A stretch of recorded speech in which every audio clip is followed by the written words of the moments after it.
Bom, vamos começar então o nosso semestre aí, né, de estrutura da matéria, com uma aula de revisão rápida sobre mecânica quântica em uma dimensão.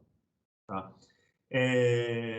Nós temos aí na tela os três nomes impressionantes, né? Os três foram vencedores do Nobel: Louis de Broglie, Erwin Schrödinger e Werner Heisenberg.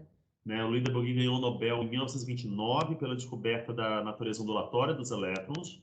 Schrödinger dividiu o Nobel com Paul Dirac pela descoberta de uma nova forma produtiva de teoria atômica. E Werner Heisenberg ganhou o Nobel em 1932 pela criação da mecânica quântica, a aplicação que traria a descoberta de outras formas alotrópicas do hidrogênio, né? Mas, antes da gente lembrar mais ou menos como é que foi esse negócio da mecânica quântica em uma dimensão, eu vou tentar sempre fazer uma analogia clássica, tá? Para trazer um pouco de intuição para a gente. Eu acho isso sempre de forma relevante nesse início.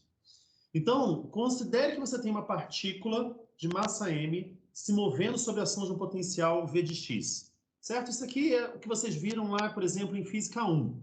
Né? Então, a gente sabe lá no capítulo 8 de Física 1 que a força é menos a derivada do potencial.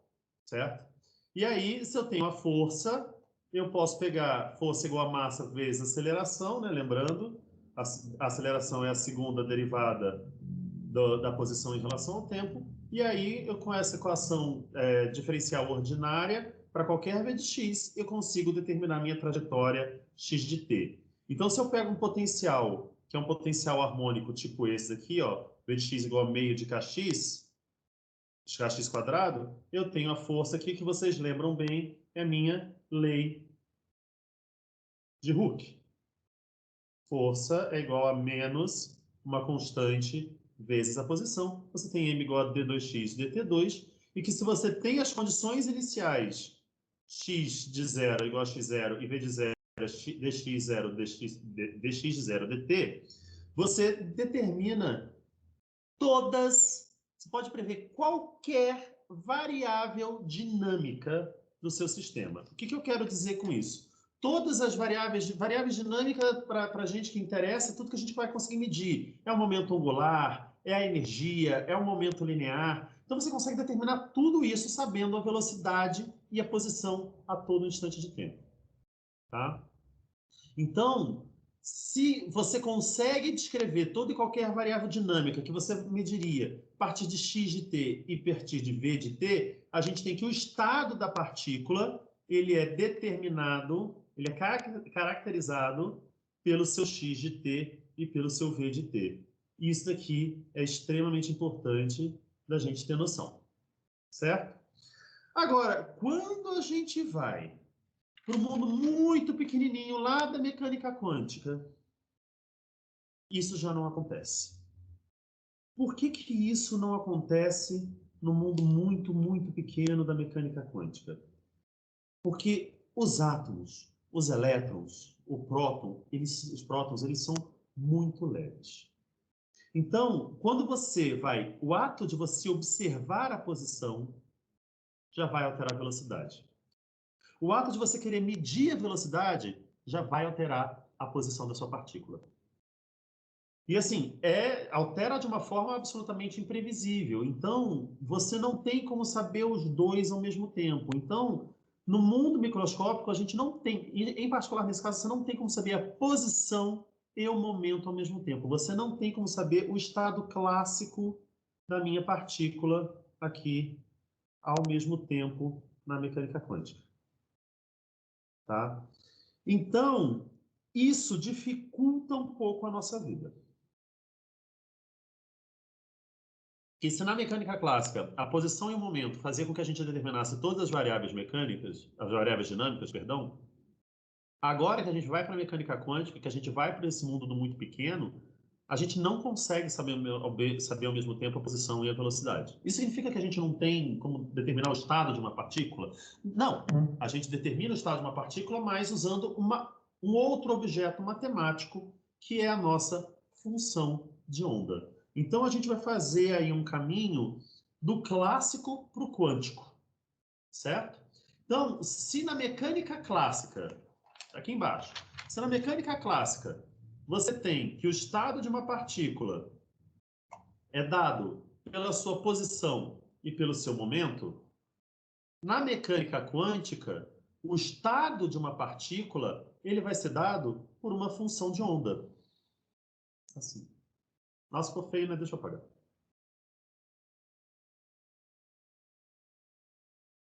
A gente acha que a gente está manjando, mas a gente não está manjando usar essas canetas tão bem. Então, vamos só fazer um traço. Tum. Né? E é uma função de onda complexa. Tá? E quando a gente fala, né, que na mecânica clássica a gente tinha que a evolução do estado da partícula se dava pela equação de Newton, aqui, né, força igual a massa vezes aceleração, agora a gente sabe que a evolução de um estado na mecânica quântica, a evolução do meu psi de xt se dá pela minha equação de Schrödinger. Tá? Aqui na equação de Schrödinger, assim como a gente tem na mecânica clássica, quando eu ponho m, eu tenho a massa, quando eu tenho v de x, eu tenho o potencial. Só que agora eu estou tratando aqui do mundo do muito pequeno. Tá? Então, a massa é a massa de um elétron, a massa de um átomo. Aqui, na mecânica clássica, eu estou tratando da minha massa, né? Que é uma massa bem maior do que isso. Agora, o conhecimento do estado da partícula, mesmo que a gente saiba que se de x de t num determinado instante, então a gente tem conhecimento do estado da partícula num determinado instante de tempo. Se isso na mecânica clássica, quando a gente sabia exatamente a x de t e o v de t, a gente tinha todas as variáveis dinâmicas, na mecânica quântica isso não é verdade. A mecânica quântica não permite, o estado não permite que a gente tenha com certeza o valor de todas as variáveis dinâmicas ao mesmo tempo, como posição, velocidade, energia, momento angular, etc. e tal. Isso não é permitido na mecânica quântica, tá? Então, na mecânica, o conhecimento do estado da partícula em determinado instante, diferentemente da mecânica clássica, não é permitido a gente prever com certeza o valor das variáveis dinâmicas. Tudo que a gente consegue é determinar a probabilidade de um certo resultado ou o valor médio dos diversos resultados experimentais possíveis. Isso é tudo que a mecânica quântica permite que a gente saiba. A probabilidade ou o valor médio das probabilidades. Tá? Se eu pego, então, a probabilidade de localizar a partícula em um intervalo x entre A e B, duas posições x igual a A e x igual a B, eu tenho que essa probabilidade ela vai ser proporcional a essa integral aqui. Tá? Que vocês estão vendo essa integral de A a B de módulo de psi de x de t ao quadrado dx. Então, isso daqui, esse módulo aqui ao quadrado, é o que a gente chama de densidade de probabilidade.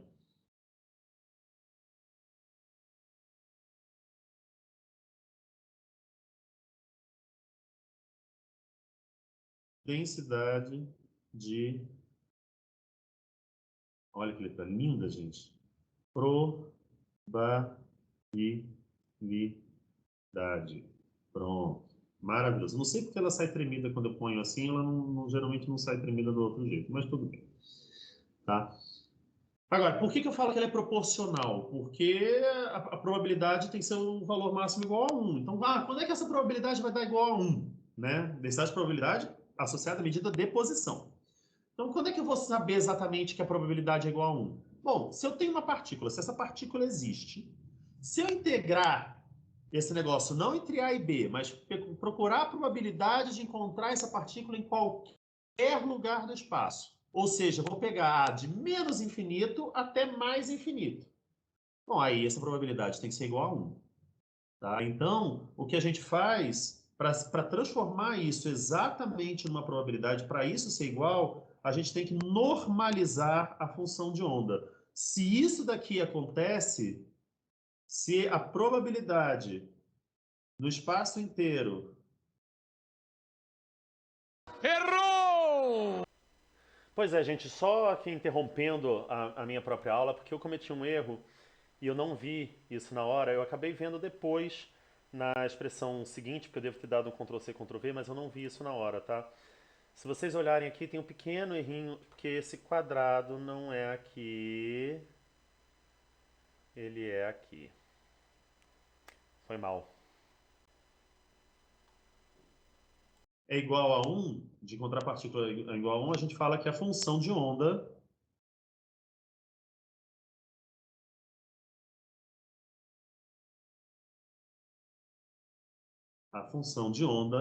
ela está normalizada, tá? A função de onda de psi de xt está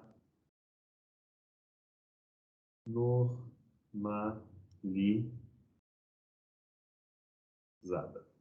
Pronto, lindo, certo?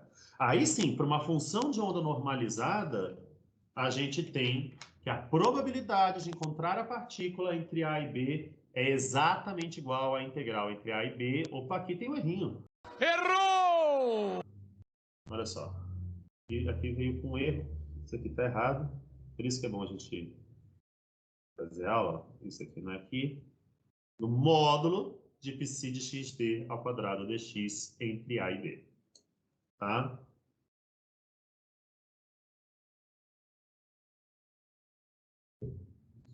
Agora tem uma outra importante diferença entre a mecânica clássica e a mecânica quântica. Na mecânica clássica, as variáveis dinâmicas elas são funções de x. Elas são funções da velocidade, da posição e da velocidade. Na mecânica quântica, posição e velocidade são operadores diferenciais que atuam na minha função de onda. Tá? Então, isso aqui é uma tabela que a gente fala que é a tabela básica que vocês têm que saber aí para pegar qualquer variável dinâmica clássica e transformar num operador diferencial na mecânica quântica. Tá? Então, uma variável na mecânica clássica x de t vai se transformar num operador x. Ah, você só vai multiplicar por x. Sim, você só vai multiplicar por x. Tá? Agora, o operador clássico, a variável dinâmica clássica momento, né, que vocês lembram, P igual a mv, isso daqui vai se transformar num operador diferencial menos IH cortado del x. Tá? Então, isso daqui vai atuar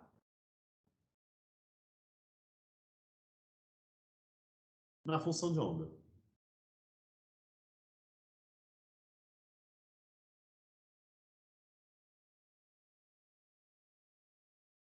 Ok?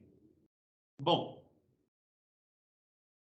se você tem esse operador, se você tem essa tabela básica de operadores para posição e velocidade, você consegue construir qualquer operador na mecânica quântica. Ah, eu tenho um momento, eu quero a velocidade. Ótimo, é só você pegar e dividir pela massa, que foi o que foi feito aqui. Ó.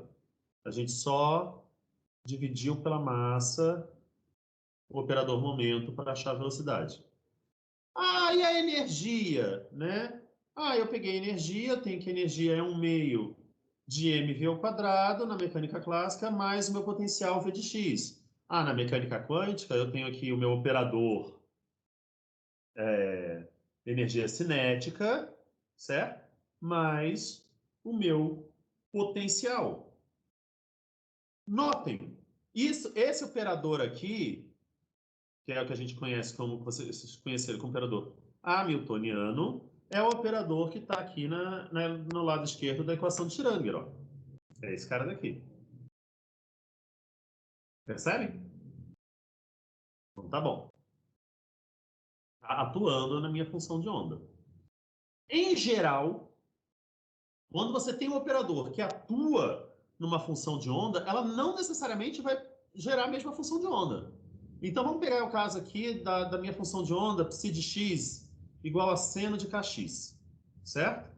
Pegar essa função de onda aqui e eu vou pegar o operador momento, momento linear, e vou atuar. Então eu tenho menos IH cortado, del x, de seno de kx.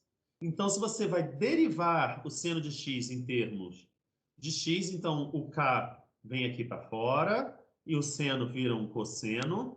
e você vai ter como resultado menos I h cortado K cosseno de Kx, que é obviamente diferente da minha função de onda inicial.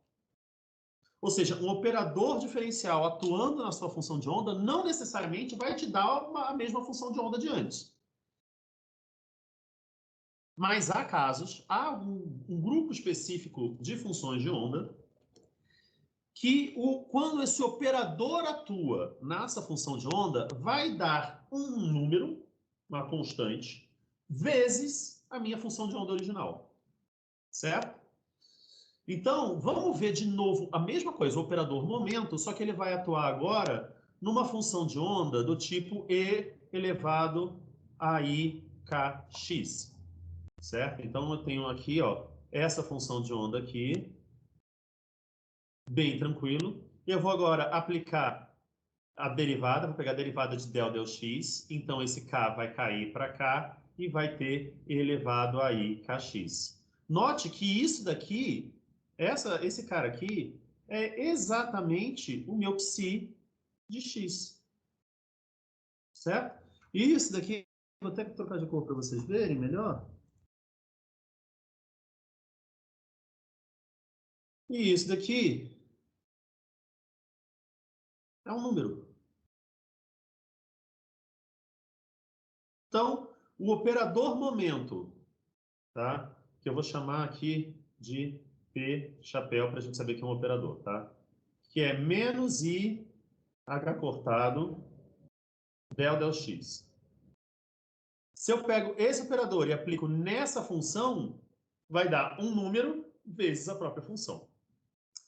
Ah, isso significa alguma coisa especial? Significa. Significa que essas funções, que quando o operador aplica nela e dá um número vezes ela mesma, são chamadas de autofunções de operador. E o número pela qual elas são multiplicadas são os autovalores. Então, as funções do tipo elevado a IKX são autofunções do operador momento. E H cortado K é um autovalor do meu operador momento. E qual é a relevância disso? Bom, os resultados experimentais que você pode medir de uma variável dinâmica são exatamente os autovalores do operador correspondente. Então, se eu quero medir momento, eu só vou poder medir, por exemplo, H cortado K. Ah, uma outra função, elevado a menos I kx. E aí, se você aplica o operador, vai dar menos H cortado K. Então, pode ter mais H cortado K, menos H cortado K. Por exemplo, são dois autovalores possíveis se você tem, talvez, uma função de onda que é a combinação de elevado a IKX e elevado a menos IKX. A gente vai ver isso daqui a pouquinho, tá?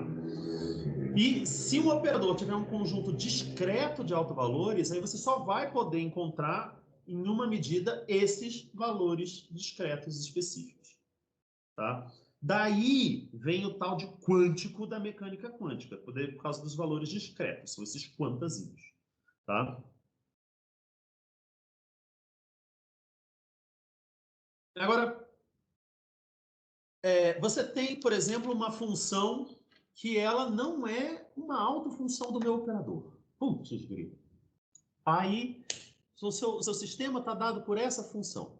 E você quer, de tudo quanto é jeito, saber quais são os possíveis valores que você vai medir para esse sistema. Certo? Então, vamos pensar o seguinte, olha só.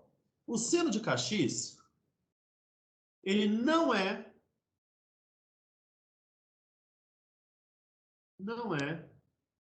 autofunção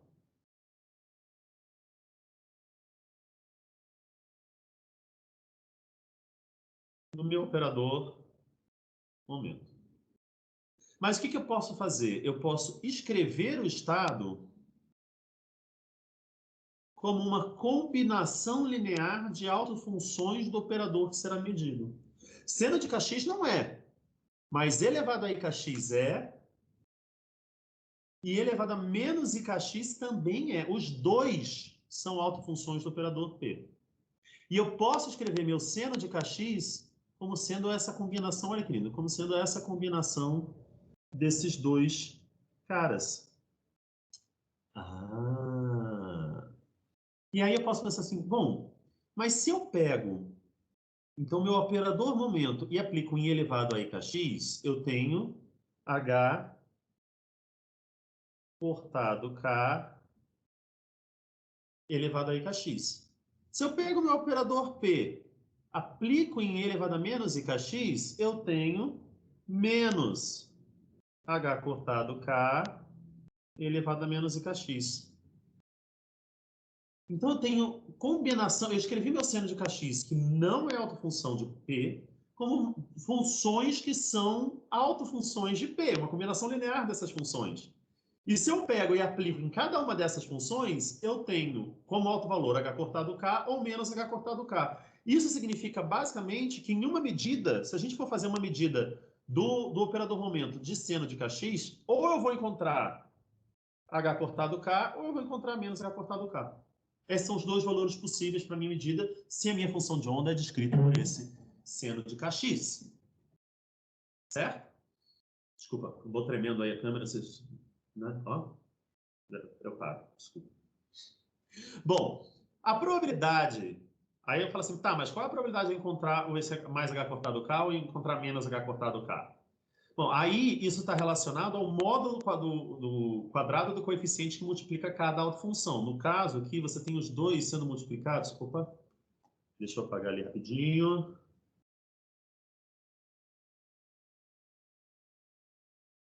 No caso, você tem aqui tanto... Deixa eu trocar de cor de caneta. Os dois são 1 sobre 2i e 1 sobre 2i. Ah, mas se você fizer isso, vai dar 1/4 e 1/4. Se eu tenho dois valores, tem que dar 100%. Não está dando 100%. Não, é porque você tem que normalizar. Então, você também divide aqui pela soma do módulo ao quadrado do cara do primeiro coeficiente. Então, isso aqui, esse cara daqui vem do primeiro termo, módulo ao quadrado do 1 sobre 2i do elevado a IKX. Esse aqui do segundo termo do elevado a IKX. Mesma coisa aqui, ó. Primeiro, segundo. E aí você tem 1/4 dividido por 1/4 mais 1/4 dá 1/2. Então você tem 50% de chance de encontrar mais H cortado K ou 50% de chance de encontrar menos H cortado K. Ou se você preferir ainda, se você fizer um monte de medida, você vai ter metade das medidas dando mais H cortado K, metade das medidas dando menos H cortado K. Ah, professor, mas olha só, essas funções aí não são normalizáveis. É verdade. Seno de Kx não é uma função normalizável, né? E elevado a mais ou menos Kx não são normalizáveis, tá? Isso não significa que a gente não possa, em algum momento, por exemplo, descrever uma onda plana como sendo um elevado a Kx. Ah, mas isso aí não é uma partícula real. Não, mas aqui a gente imagina, numa parte teórica, que a gente vai fazer esse tipo de descrição com uma aproximação, não tem problema. E é muito boa, tá? Bom, às vezes, né, mais fácil que calcular essas probabilidades de encontrar essas partículas com um determinado valor de momento ou posição é a gente calcular o valor médio e a variância dos dados experimentais, tá? Essas expressões que vocês estão vendo aqui, elas são válidas apenas para funções normalizáveis.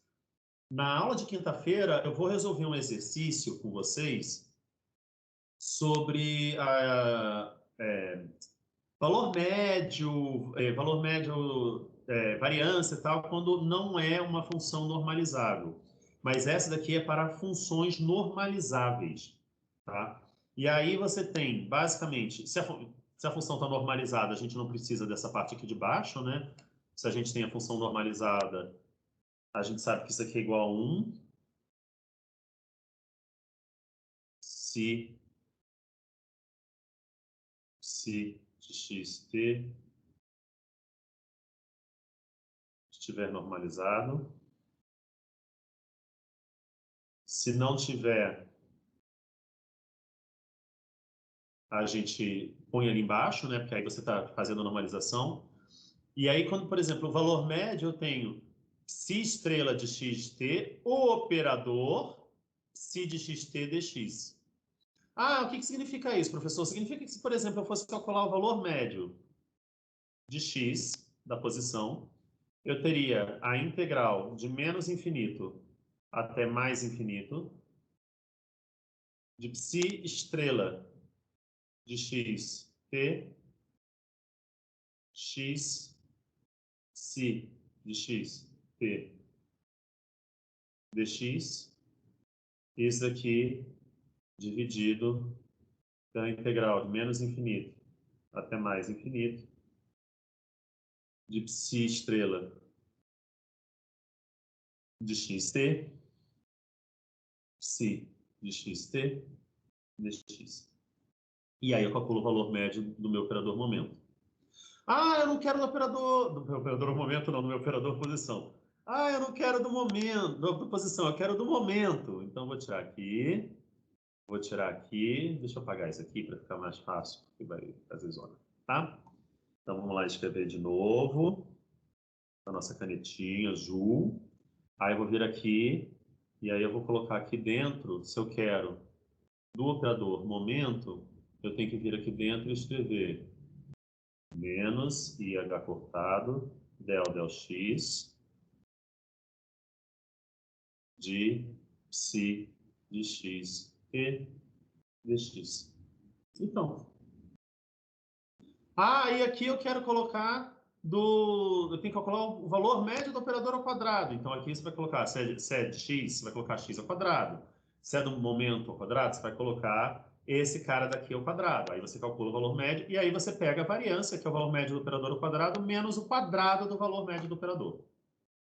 Certo? Então, eu deixei aqui alguns exemplos, em particular essa função de onda normalizável, para a gente fazer na aula de exemplos. Então, a gente vai ter esse psi de x aqui para a gente brincar. E aí a gente vai fazer essa normalização, achar o valor médio dela, fazer tudo bonitinho, tá? O valor médio e o valor médio quadrático. E aí a gente também vai fazer isso para uma função não normalizável. Que aí a gente vai usar uma outra técnica para a gente achar o valor médio e a variância. Então, nessa primeira semana é isso. Não se esqueçam que quinta-feira eu vou fazer esses dois exemplos para vocês, tá? Então, fiquem ligados na aula de quinta-feira. E vai ter também a tarefa da semana que vai estar disponibilizada para vocês na quinta-feira. E eu vou colocar esses dois os dois, como é que fala? As duas apresentações, tanto essa, a riscada, né, que eu vou chamar de riscada, porque eu risquei ela inteira, quanto a não riscada, para vocês, se achar que eu escrevi por cima, preferirem ver ela mais limpa, aí vocês podem ver a outra. Tudo bem? Estamos entendidos? Certo? Então tá bom, gente. Até quinta-feira, nossa primeira aula síncrona. Não percam, ok? Tchau.